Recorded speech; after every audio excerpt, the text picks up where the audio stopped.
Hello and welcome to Quick Tips 2. Today I'm going to show you how to identify and stop apps from accessing your location on Android 16. To get started, go to Settings, then tap on Security and Privacy. Next, select Privacy Controls.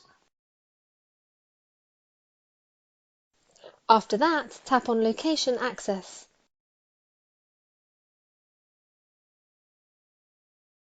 Now choose App Location Permissions.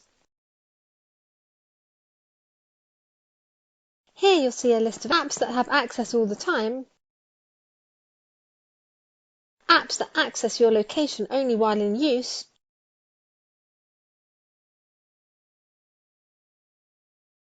apps that need to ask every time, and apps that are not allowed to access your location.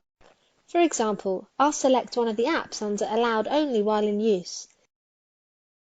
Let's say Amazon Alexa and change the permission to Don't Allow.